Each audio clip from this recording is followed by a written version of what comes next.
Yeah, that's right. I see the chat. I see y'all rocking. I see y'all coming. Hit that like button as you enter the building. You know what I'm saying? Hit that like button. Show your love. Show your support. You know what I'm saying? This that dope soul. This that new thing. Nobody don't know about it. Hello, Knick family. Welcome to the Recap and Reaction Show. The Knicks found another can of whoop ass in the cabinet last night, or yesterday, I should say, beating the San Antonio Spurs at home 114-89. I really thought the Knicks were dead in the water in that first quarter or the first few minutes of that quarter.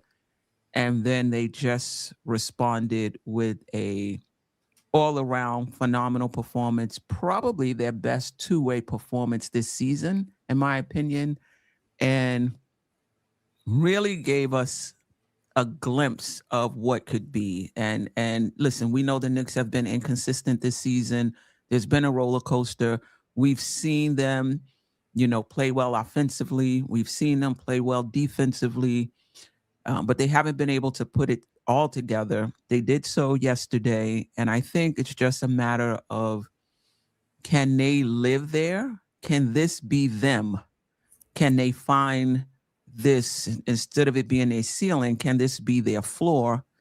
And can they find it over the next, 18, 19 games, whatever we have left, so that they are peaking going into the playoffs? I felt there were wonderful performances all around, and we'll get into depth. Even Cat, who didn't score probably the way we would like him to score, I thought he was great last night. I have a few things to say about Hart, in my opinion, finding himself. And Mikal Bridges, I'm at peace with Mikal Bridges. I'm not saying this is going to be him for the rest of the season, but I did appreciate his performance last night. A lot to, and then we'll get into, Diawara as well. A lot to talk about. Geoff, just your brief thoughts on last night's game before we get into it. Well, it's funny because, first of all, great win. Like, the San Antonio had won 11 straight. Yep. And, you got off to a rough start, and then you absolutely eviscerated them after, in the second quarter and beyond.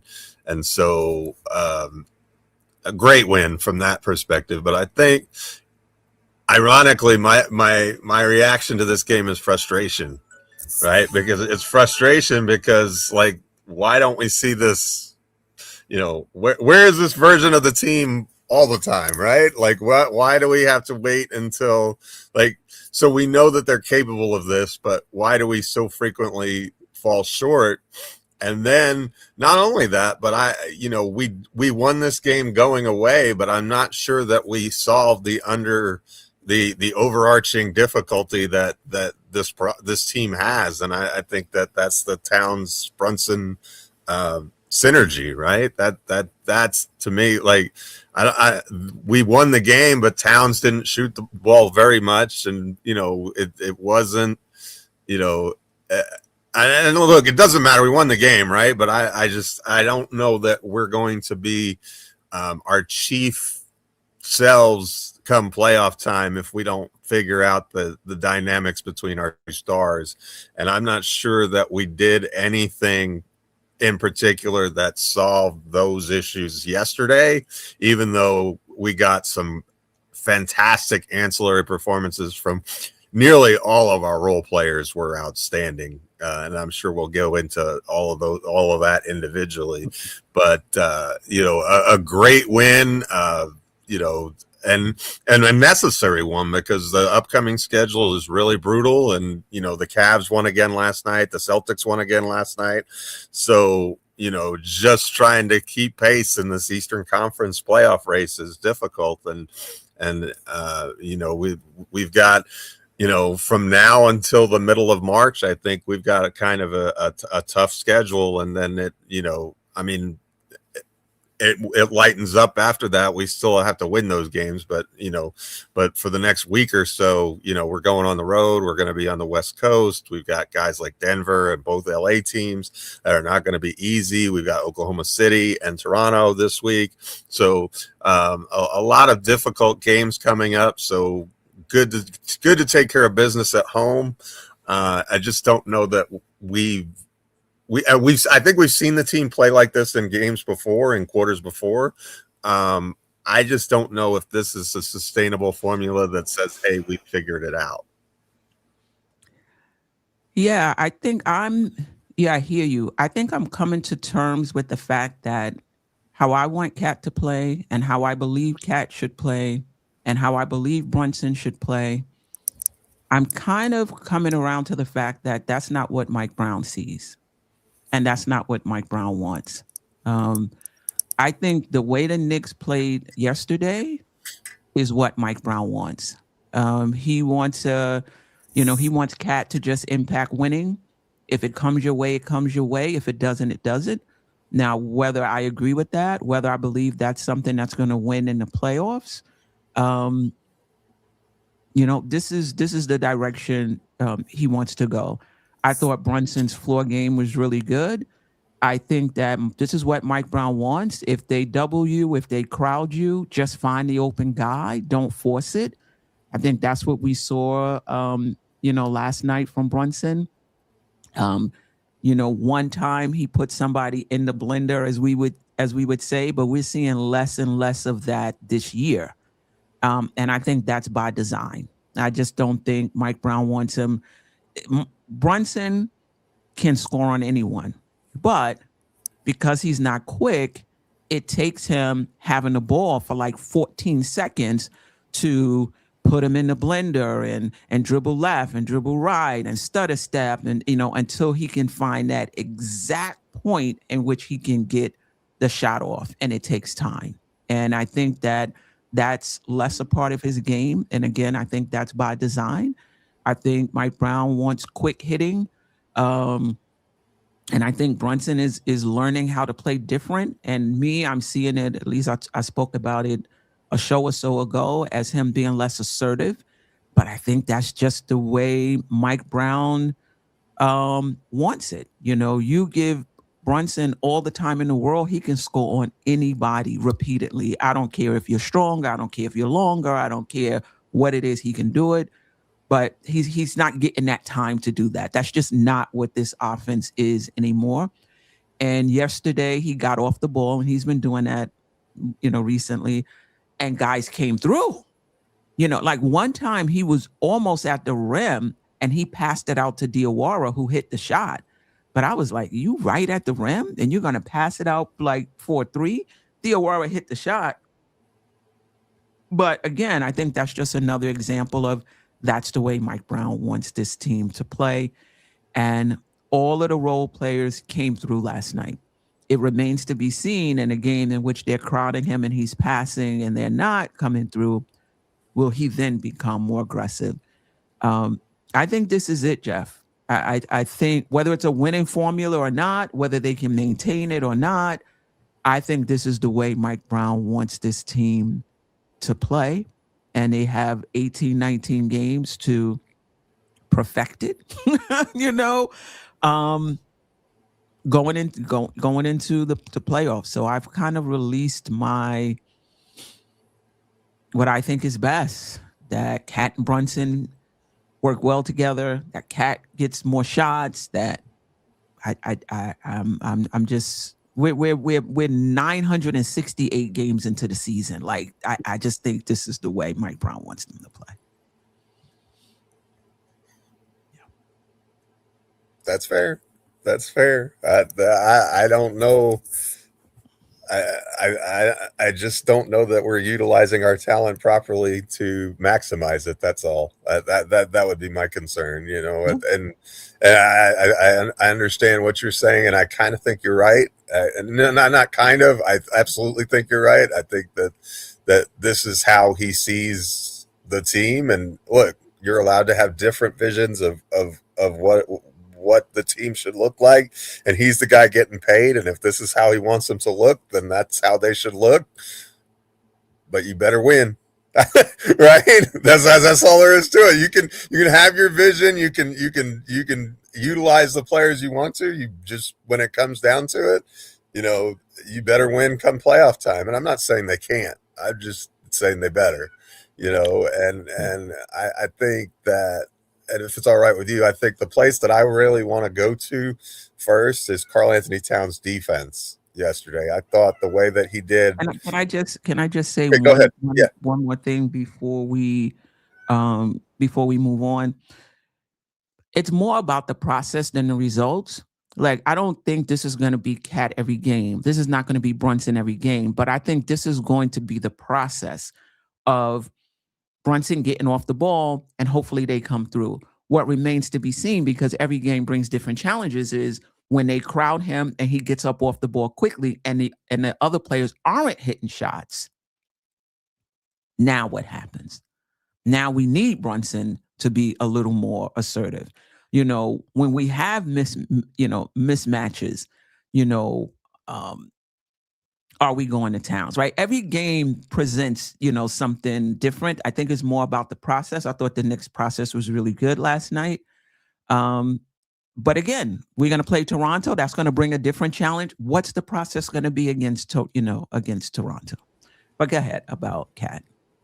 Well, I just thought that he played really well defensively yesterday. I thought he got up into Wembanyama. He made life difficult for Wemby as much as anybody can. Like Wemby is a unique superstar in this league, and to hold him to 25 points, and not that he did that alone. I think there was some possessions where OG were particularly good too, which is impressive considering how much size. It felt like a full foot that he was getting away. It's not, but it felt like that when you see it, the replays on it. But I just thought that Towns showed that he's capable as a defender sometimes, and I think that these are the types of matchups Wembanyama, and we'll see again hopefully against Joker, that where you can see him play really well on that end of the floor. And when we do get good defensive performances from him, I think that's a game changer. Like if that's what it takes if we have to sacrifice some offense and some shots to get that kind of defensive effort, I think that it would be worth it.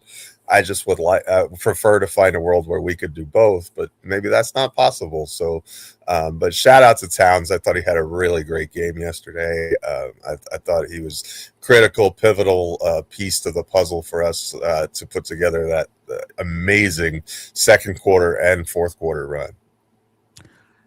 Yeah, I second that. It may not show up in the stats.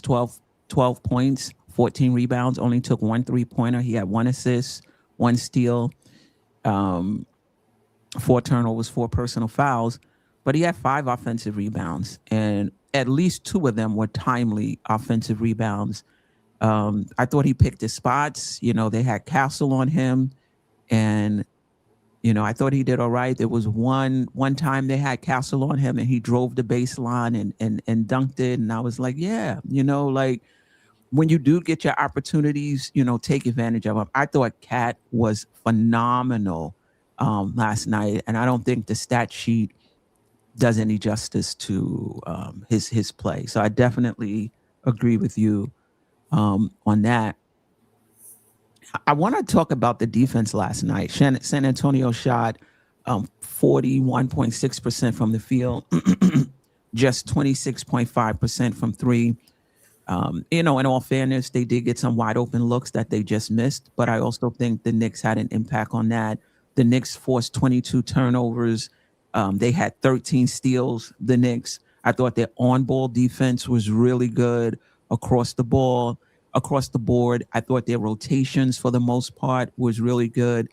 And they closed out those possessions with the defensive rebound. I mean, overall 54-41, but Towns had 9 defensive rebounds. Hart had 7 defensive rebounds. And I think the Knicks were +5 in defensive rebounds. And that's part of defense, being able to close out a possession And they were able to do that last night. And you could tell the energy was there on the defensive end. It was really turned up. And yeah, I have something to say about Hart. I don't want to get into it too much now, but any thoughts on the Knicks defense last night? Yeah, I think that's a great point, but in fact, it was one that I was kind of holding a reserve myself. So it's good that we're on the same wavelength on some of that. I think one of the key stats is we had 97 field goal attempts compared to 77 Correct. for them, Correct. and as you said, that's a function of the plus 13 overall in rebounding and the 22 turnovers. So we sped the Spurs up. We made them do things that they're not comfortable with. We didn't shoot the ball particularly well ourselves. Like we did shoot a lot of threes, and we shot them okay, 35%. I think we had 8,000 attempts, most of them from Mo Diawara, but shout out to Cool Mo D for not being afraid. But so we didn't shoot the ball particularly great, but we shot the ball so much more than they did that we were able to triumph. And I think in the modern analytics, I think that's kind of one of the biggest keys is the possession battle. And it's funny because it's something that Tom Thibodeau was on back when Isaiah Hartenstein and Mitchell Robinson were our tandem. Like we would win the possession battle pretty often, even though we couldn't shoot the ball worth a flip. Now we actually can shoot the ball. We've got a lot of good shooters at any rate, but we didn't shoot the ball great either, and we were still able to beat the hottest team in the NBA by 18 million points. So good on the Knicks. Them, though we didn't shoot. Yeah, we did well, but we shot better than them, and that definitely helps. And then we only had 13 turnovers, so we took care of the ball. So that's going to give you more possessions as well. And then we were +8 in offensive rebounds as well, which led to 23 second chance points. So, turning them over, you not turning it over, +8 on the offensive boards. I think we're +10 second chance points. All of that gives you more opportunities. And to your point, they only took 77 shots last night, and the Knicks took 97 shots and shot better than them. That's where you get that's how you get a blowout. Yeah. When you're not shooting lights out. And that's the thing. We didn't get to talk about the Milwaukee game, but the Milwaukee game I felt like was unsustainable because we literally made like 8,000 threes, and it was like, it was an avalanche, and it was great. It was fun, but it's not something that it's not a performance. Like you're not going to do that through you're not going to do that through an entire playoff series, much less through the entire playoffs. You can't hang your hat on shooting variance, right? One way or the other, right? So there's some games like Cleveland where we shot the ball really poorly, and I don't think you can, so I think that there are two sides to that coin is what I'm saying. But so what I am always looking for is sustainability when it comes to this team. What can we look at, and what can we say, yes, this is something we can count on game in and game out. And one thing that I'm not sure that we saw yesterday, and if I apologize if I'm moving too quickly into this, was Mikal Bridges. 5 steals and 25 points, and I think that guy just likes to see the Spurs. Like, I think we just need to put special glasses on him where he thinks he's playing San Antonio every night. And because it seems like he had the 40-point Christmas Day game against them a couple years ago, and now he's, or last year, I should say, and now he came through again, like with a virtuoso performance. Very, very good quality play from Mikal yesterday, in my opinion. Probably his best game of the season. Yeah, and I think he summed it up. This was one of his quotes after the games. We have a lot of guys who can score, but I try to control what I can control, and that brings energy on both ends. And I'm like, you are one of the guys that can score. What do you mean? We have a lot of players on this team that can score. You one of them. But he doesn't see himself, that way. I think he sees himself as a ball mover and just take advantage of whatever comes to him. And he did that last night. He was super efficient. He was really good on the defensive end as well, using his length. 5 rebounds last night.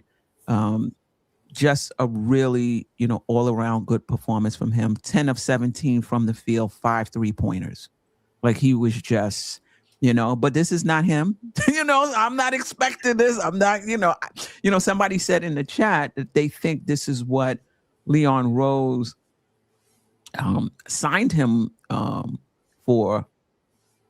Okay, that Chris Gotti, I appreciate you. 279. This the Bridges Leon Rose traded 5 picks for, probably, but I just don't think this is going to be him going forward. I think if it comes to it, definitely, because he's very efficient. But he took 17 shots. I don't think that's going. I don't have a problem with it. I just don't think that's Bridges' style. But last night he was phenomenal. I think he ran the floor really well. There are 2 plays stand out to me. Was the one was the Alvarado got the rebound, pushed the pace, and got it to him in transition for the flush. And then Brunson had a similar play where he cut straight to the rim, based on what the defense was giving, and got another dunk. So that kind of aggressiveness in terms of cuts and taking what the defense gives you was really good. And it's not something we always see from him. So it was nice to see him moving and cutting and really playing a good floor game, which he's capable of for sure. But as you said, it's not something that's sustainable, but it was something that helped carry us to victory last night. So good on you, Mikal. Yeah, definitely. Some of the comments, if you don't see it, come up through the show, I'm starring it so that we can talk about it when we get to the chat, so that we can really comment. We can really comment on it. So if you don't see your comment up here, hold on. We got you. I want to transition to Josh Hart. We'll talk about Brunson. We'll talk about Diawara as well. 10 points, 10 rebounds, 7 assists. Didn't shoot well. I think he was 4-14 overall, 1 of 6 from 3.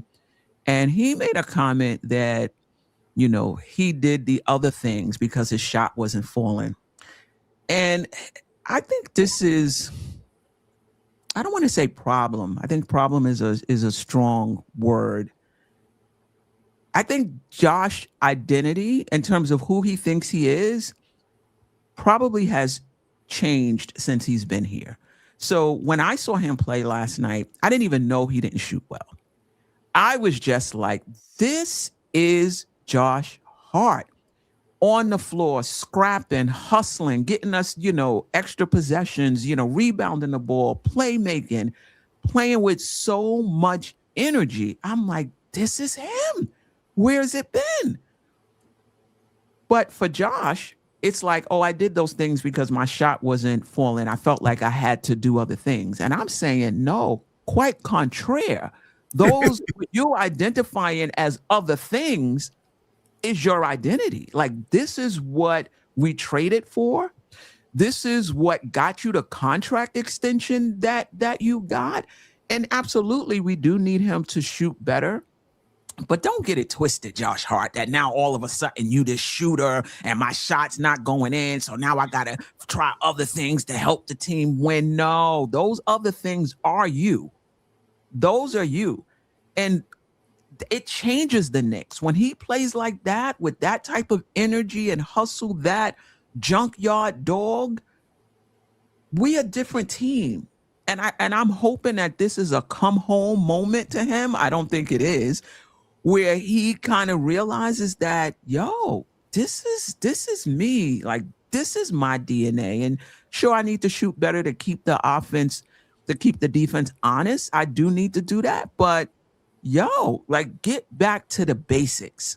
Whether that happens or not, we shall see.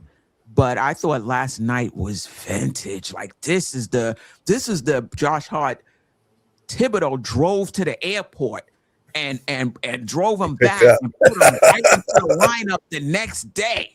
You know what I mean? Drove to Portland, like drove to Portland. Like, this is the Josh Hart, and I think we need more of that.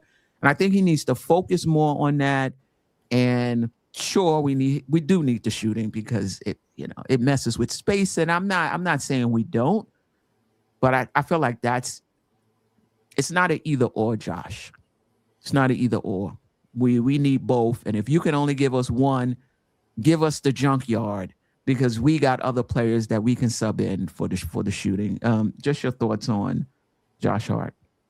Well, I think San Antonio accentuated the game plan against us, and they're not the only one, but they're such a good team defensively. They're put the ball in Josh Hart's hands and make him beat you, right? And you could kind of see the confidence wane early on in that game when he missed shots, but you want to talk about process after that. I thought his process on offense following those misses was actually quite good. And his ability to attack and get shots for other people and work. Because look, there's not a secret. This is what we're going to see in the playoffs. Teams are going to dare Josh Hart to beat them. So as long as we're playing a 5-man lineup with Hart on the floor as our closing unit, the Knicks are going to have to sort through that, right? That's going to be a big thing. And there are times when he looks like he did in the first quarter, and you're like, ooh, this is not going to be good. And then there are times when he looks like he did the rest of the game, and you're like, well, we can live with this. We're going to be fine, right? And Right. So, first of all, credit to him, his shooting has improved. Like, I think he's shooting better this season than he has, or at least it feels like it. 38.5% from three. So, I mean, I think that's probably a career high, I would guess. When he got to the Knicks that first season, he was lights out for like 25 games. He shot 51% from three, and we were all like, we got an all-star.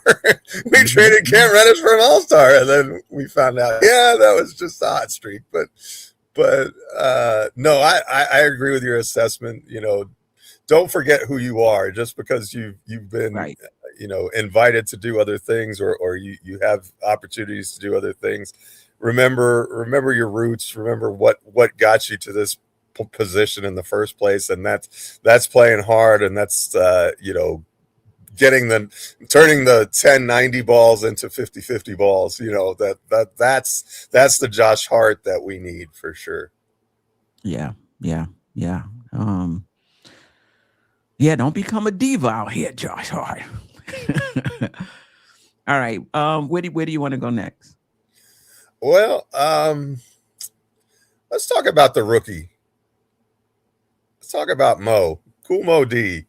Golly, he said, you want to talk about a guy who's not shy. Like, and I think it's awesome that Landry Shamet was just like, shoot the ball. Shoot the ball. Shoot the ball. Every time he caught it, shoot the ball. And I think he set a record, or maybe not a record, but he's like the third player in NBA history to play 15 minutes and get up 13 shots, I think, as a rookie.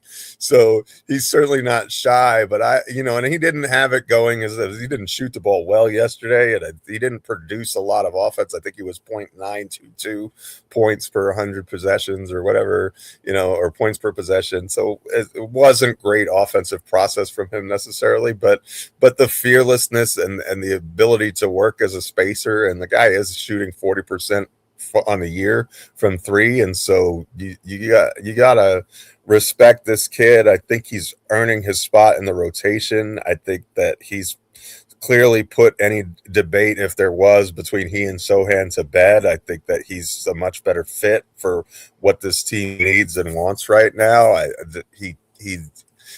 I'm not saying he's perfect. He's a rookie. He has to learn defensively and all of those sorts of things, but he just seems to have a savvy about him, which works with this crew. And I think he was like plus 20 or something like that in his 15-minute stint. So, and it seems like when he scores more than 10 points, we're undefeated. So I think we're like 6-0 in games where he's done that. And I don't know that there's a reliable stat there, but I think it's interesting nonetheless that, because he brings us size, and he pairs it with shooting, and the defense is solid. And so I think that's that may be a piece off the bench that we need, and that works. So very, very happy with the rookie. I think Kool Mo D is a terrific addition to the rotation, and I don't think he should lose his spot. Yeah, I think I have a different perspective on it. I agree with you. His confidence is what stood out for me. Like his confidence stood out. But if anybody else came in and took 14 shots in 15 minutes and shot 31% from three, we would be like, what the hell is going on here? Right? So he was totally inefficient. But to your point, I love the confidence of it.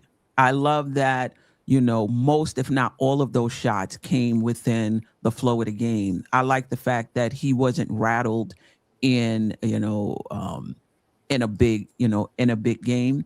And I think that bodes well, for us this year in the playoffs in years to come. I do like that part, but jacking up 14 shots in 15 minutes, I think that's a big much.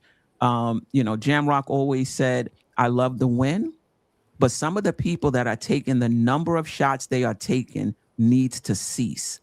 The ball fine energy nonsense needs to stop. The guards and the wing have way too much freedom to shoot in the offense.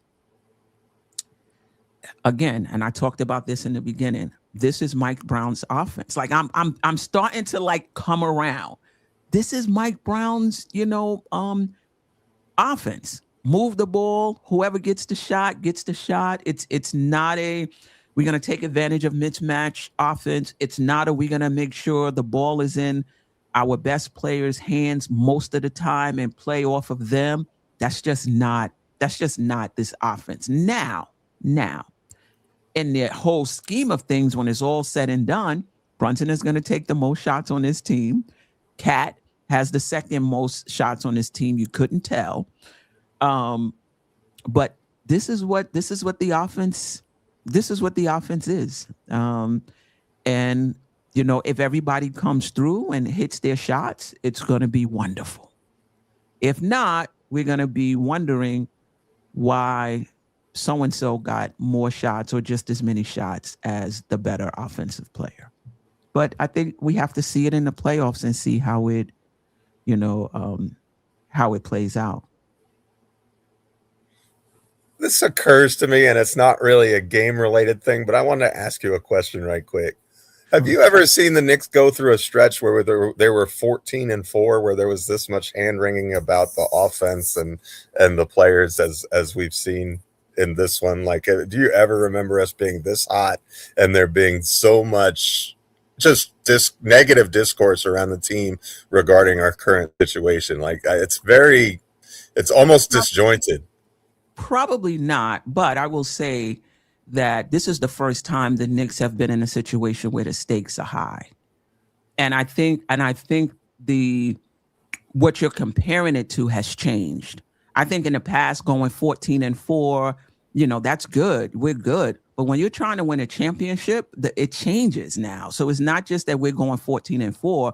We're comparing it against where you need to be if you're going to be a champion. And I think that's the difference. And I think the Knicks fans are some of the smartest fans in the entire world. And I think that's where the angst is coming from, because we're smart enough to look and be like, yeah, we 14-4, but A, B, and C, that ain't going to fly in the playoffs.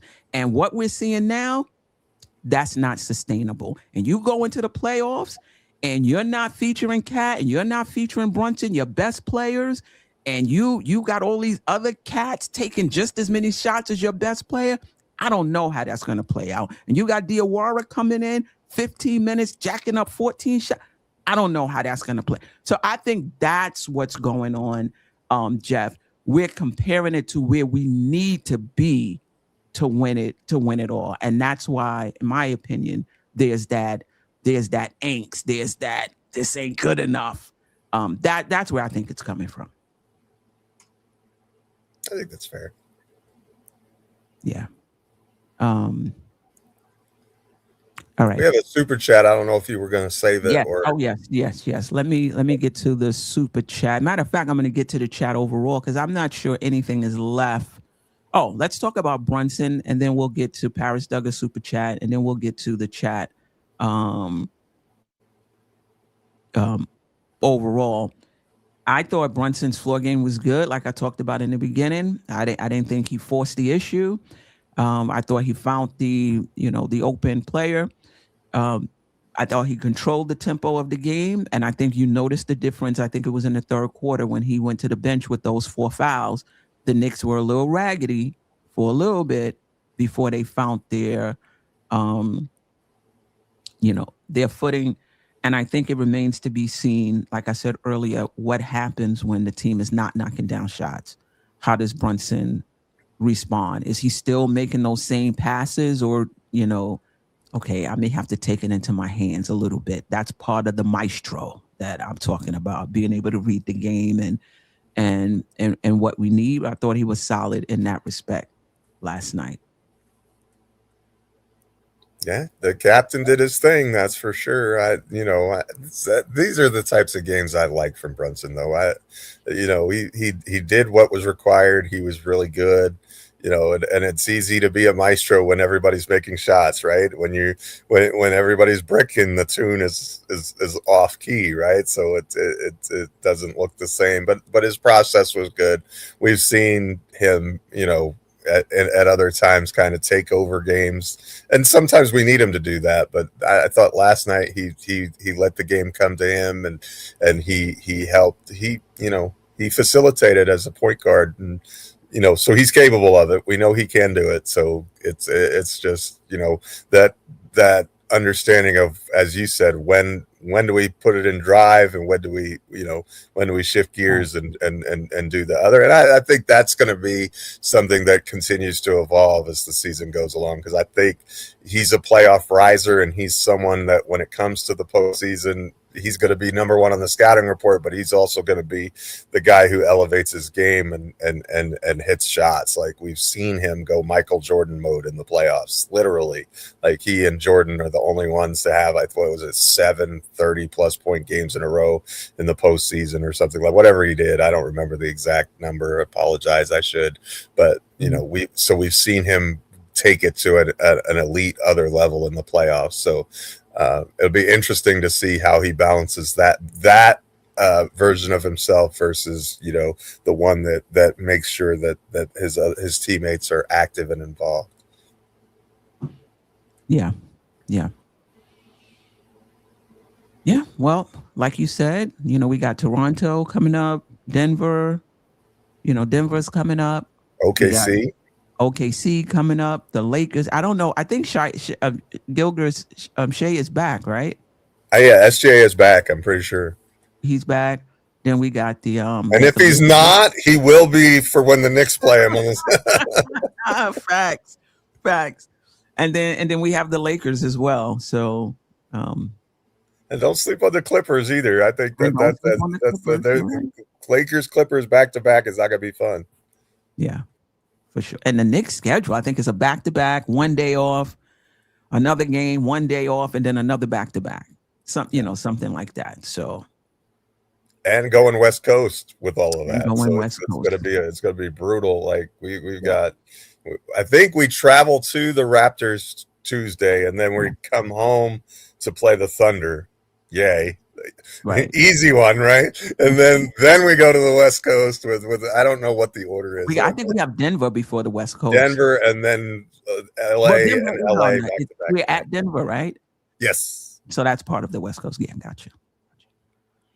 All right, Paris Duggar. Maybe it's me, but that's how Bridges plays in the playoffs. Actually, we fans got to stop over critiquing every freaking second of these guys' season. I hear you. All right. Lonnie Meeks, appreciate you. Why can't we get this kind of game more often from Mikal? Yeah, I just don't think that's him. And I think I was answering a comment today, and I think it might have been by Kim Doc about just letting players be who they are. I think she was talking about Brunson, just letting players be who they are, play the way they play. And it's up to Mike Brown to help the pieces fit.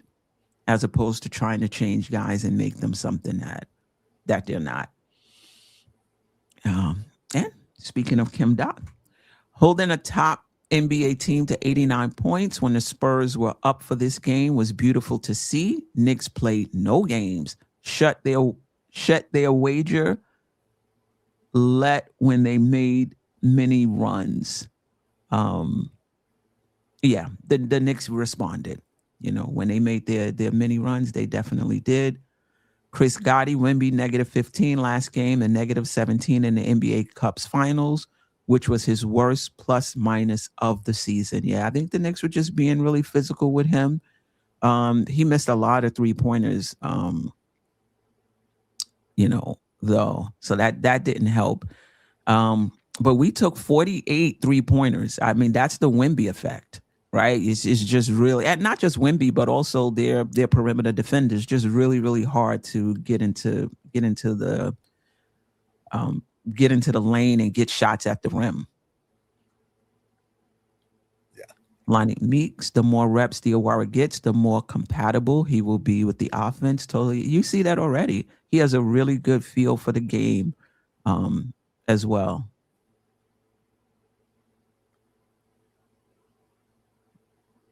Okay. Rebuild NYK, appreciate you. This is the way to win. You have to be able to win different ways. Need to be able to win in a double big lineup. Also going extra small with Brunson and GTA, Alvarado, or Kolick on the floor. You're absolutely right. Absolutely right. That's a great point. Rebuild NYK. I think that's what playoff teams are able to do is they can beat you playing slow, they can beat you playing fast, they can do whatever. And so for the season, the Knicks are 3rd overall in offensive rating and 8th overall in defensive rating. And we always talk about, right, the top 2 being top 10 in both is the key to being a contender, even though we kind of fell a little bit short of the 40-20 rule. Which is a guideline. There are teams that have done, I think 5 teams that have won the championship without getting to 40-20, but we were right there. I mean, we're 39-22. So we're right there. Boston actually hit the mark without Tatum. So that's kind of crazy to me. But it's a mock Bill Simmons. I'm calling it Tatum theory because of what he did with Ewing. So apparently without Jason Tatum, the Celtics are a better team, which is really funny. But anyway, back to our Knicks. I think this is a great point. And moving forward, this team has a lot of versatility lineup wise. We can put a lot of different combinations on the floor. And it was kind of felt like we used the combination that we're able, instead of just the all defensive team and the all offensive team, we actually kind of mixed them together and said, hey, we can do both at the same time and look at the results for a change. So that was a refreshing change to me. For sure, Geoff, for sure. Jamrock always, Mo Diawara took 13 3-point attempts. That's crazy. So Jamrock always is from the school of, certain players should take, a certain amount of shot. The Thibodeau school, I don't disagree. Keith Turner, I'm tired of people talking about Sohan. Diawara is that guy. Ceiling is much higher than Sohan. I don't think that was an argument. I don't think that was an argument. For me, that was exactly the point that I was making. I don't think it was an argument even when Sohan came to the team. I don't think it was any argument about the ceiling. It was more about, as a specialist, having someone that could potentially defend these bigger wing players. So for me, by the way, Mike Brown seeing what that looks like when he acquired him, right? There's if you're gonna bring the guy in, you need to see what it looks like on the court, and he did that, and it hasn't looked great. But I think part of that is because of the lineups that he had. I think it's a front office thing, quite frankly. I don't think it's just a Mike Brown thing, because Mike Brown was very clear, and this is what Mike Brown has been doing since the beginning of the season. Putting lineups out there, figuring out what you have, going into the playoffs. When Sohan came here, that's exactly what he said. We got to find out what we have going into the playoffs. Sohan has played a minute here too. That's not enough time to decide that a guy is not who you thought he was. In my opinion, if I had to guess, and I don't think this is a Sohan Diawara thing at all, quite frankly. I think it's a front office thing. I think it's a front office thing that, Diawara has to get the minutes. And that's where you see the fallback with Sohan. And again, it's not about the ceiling. It's about having as many pieces at your disposal, given what you may see in the playoffs. To me, that's all it's about. It's not about who's the better player and who has the highest ceiling. Let's get this guy in here. Let's see him. Let's put him out here against some of these players for an extended period of time so I can see it, right? And if that comes at the expense of Diawara right now, it's okay. We know who Diawara is. Mike Brown has been doing this all season. Certain lineups, big lineups, small lineups, even at the expense of winning a game, even at the expense of winning a segment of a game, because he wants to collect data and he wants to see, right?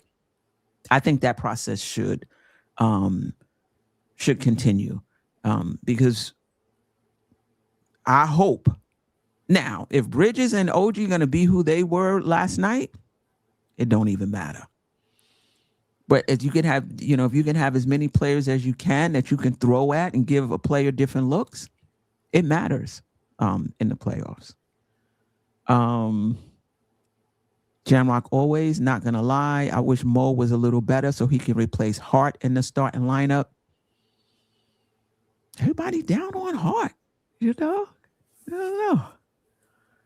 know. Definitely salute to S. Scott, the Man Cave podcast. Be sure to check him out. Salute to his, subscribe to his channel. Appreciate you rocking with us today. J Mars Photography. Salute. I thought Cat played a great game. If the offense just relied on Cat and Brunson taking turns, makes for a predictable offense and defenses can load up. Absolutely. Showing defense a dynamic offense helps. No, you're absolutely right. It's just there are times when you will have to, right? And the Knicks just have to be flexible and not get locked into any one way of playing. You're going to need different ways to win. Okay. Let's see if I can find some other Knick Nation. Appreciate you rocking with us. I thought the biggest moment in the game was the early timeout that Mike Brown called. The score was, I believe, 11-3 at the time. Changing the scheme on how we handled the press coverage was, I'm going to guess, everything. Yeah. Okay. Cool Mo D. Keith Turner, people come down on Mike Brown, but you got to remember this team is new to him as well. You got to give this man some time.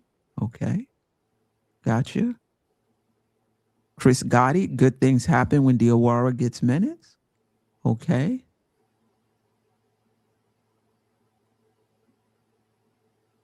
Lonnie Meeks, Tibbs' offense was, if you're open, take the shot. Okay. Kerry Cox, Cat overpriced. Not mad at his double-double. I do see he's complaining less to the refs. Yeah. Oh, he did get after the refs when Wemby flopped. He's like, he's 7'4", 260, man. Get ready. Right. He did lower the shoulder, though. I thought it was an offensive foul, but then he was like, come on. I hit him. He felt like a rag doll. Kim Doc said, I think I was talking about Cat. Everyone wants to change him. Okay. Yeah. Efren Lopez, we're starting to see our playoff rotation getting set, but game by game, it seems. Yeah. Mike Brown talked about it. Well,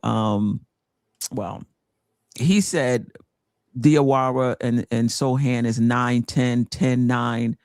And, basically the game will dictate that.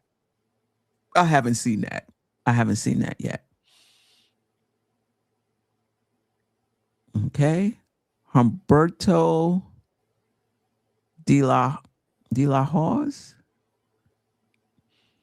Leon Rose has done it again by hiring Mike Brown. We shall see.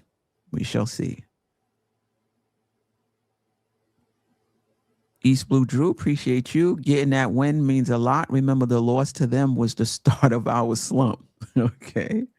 Yeah, that fourth quarter, we were up big in that game too. I saw the score. I was kind of concerned about that. I was like, "Are we going to have another meltdown?" But they said, "No meltdown today. We're just going to take care of business in this fourth quarter and run them out." Yeah. Rebuild NYK. Sohan needs shooters around and play in the pick and roll. Okay. Facts. Kim Doc, I feel like Boston is trying to avoid the Pistons in the second round. They're winning every game. I don't think Boston's scared of nobody. They got Tatum coming back. They got everything else rolling for them right now. The Celtics are. That you want to talk about executive of the year? What they've been able to do with that injury is phenomenal to me. Yeah. It's black voodoo magic. I don't know what other to describe it. It's dark magic. It should not be, but it is. Incredible job by that front office. And by the players. The players are stepping up. And they're getting contributions from places that they weren't sure they would get contributions from, I'm sure, when the season started. And Jaylen Brown is taking his game to another level, which is what you need when your star player goes down. Yeah. Amen. Well said. Latoria.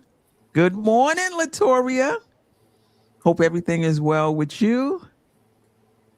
Rebuild NYK can play Sohan and Mo together. Okay. I don't think you're going to see a lot of that. I don't think you're going to see a lot of that either. D. Grant, I should have stayed in Mommy Africa to avoid paying high taxes in NYC. Yeah, but then she has to be up at 4:00 in the morning to do shows. And to watch the right. And to watch the Knicks. What is that? Jer's real sports fan. Did I get that right? Yeah, I think so. Liked a lot of what I seen Sunday. Yeah, absolutely. Bricks Nation, like, share, subscribe for sure. And then also, if you guys haven't already, if you can go to the new Twitter page, which is at DopeSoulSports. If you were subscribed, even if you weren't, on X, if you can go to at DopeSoulSports, the at BKSteph33 was hacked. So I'm not using that page any longer. Anything coming from that page is not from me. Again, on X at DopeSoulSports. So I'll put the QR code up the next time. It's in the it's in the show notes as well. But yeah, subscribe on Twitter at DopeSoulSports. You still away? No, I'm back. I took that long flight in Saturday. All right, Geoff. Any last words? Big week coming up. Is going to be a rough one. I think we'll be back on Wednesday morning and Thursday morning. So it's then Thursday night. So a lot of shows. We're getting to the nitty gritty of the season. We got 21 games left. I think 20 games left, something like that, in this regular season. So what's crazy about that is we only need to win 11 of them to get to 50 now. Right. So that's playing about 500 ball to be a 500 team. I mean, a 50-win team. And, I think that was kind of the bare minimum for this squad when we came into the season for most of us, because if you're going to be a title contender, you need to be winning at least 50 games. And the Knicks have their flaws, but they showed why they're a title contender against the Spurs in this game last night. That game on Sunday afternoon showed you why this team can be dangerous. And, a lot has to go right. We need OG and Mikal to be at their best. But when they are, we don't need dominant performances from Brunson and Cat, and we can still boat race teams. And I think that is where people that's something worth recognizing, is that when those two guys, when Wingstop is at their best, we turn up in a way that not a lot of other teams can. So impressive job yesterday. Yeah, I agree. That was actually on my notes. If everybody plays near their ceiling, the Knicks are a different team. If you're getting that from Wingstop, Cat doesn't have to be the Cat that we know. But I think it comes down to, and I think what you and I have been saying is, I'm not sure we can count on that in the playoffs. So we need Cat to turn up a little bit. But if he doesn't, and those guys are playing like they played, last night, and I don't even think it was OG's best offensive game. We've seen better. But if they're near their offensive ceiling, we're a different team. So we got Toronto tonight. Is it at tonight? Toronto. Excuse me, Tuesday at Toronto. Okay. Wednesday, we have Thunder at home. We have one day off Thursday. Be sure to join us for the weekly show. And then Friday, we're at Denver. Sunday at the Lakers. Monday at the Clippers. So it's a little haul. 4 games this week. No rest for the weary. No rest. This is what we wanted, right? This is what you want. You want to be battle tested. You want, I think that's part of sometimes the frustration of the regular season. Nobody wants to see us against the Wizards and the Pacers. I mean, win or lose, and we're capable of losing to the Pacers. We showed that already, but you want to see how you perform on the big stage against the best teams, and we've got a heavy lineup of that coming up in the next 7 days. And so you learn a lot about your team, and I thought we showed another level on Sunday. Now it's the question, can we sustain that level? We've had good success against Toronto this year. I don't know that we've played them when they're healthy yet. So, we'll see what comes of that. I'm sure that they'll be up for that game. And then, I think everybody, when the season started, had the Thunder game circled, right? Because we need to see how we look against the defending champs. So, it could be a tough week from a wins and losses perspective, but, an important one nonetheless, because you learn about your team as much or more in a loss than you do in a win. So, should be an educational week. Listen, Geoff, if the Knicks are rounding into shape like I hope they are, it's going to be a good week. It's going to be a good week. 3-1. Your lips to God's ears. I'm okay with it. All right. 3-1 this week. I hope so. Mm-hmm. All right, family. Appreciate the chat. Appreciate the replay gang. And, of course, the silent listeners. Geoff and I will be back Wednesday and Thursday, 12:30 p.m. Excuse me, a.m. Yeah, p.m. 12:30 p.m. Yeah. Peace, fam. Sister, you one of a kind. Yes. Oh, sister, it's time you That's shine. Don't so. Where you at? Where you at? Don't so.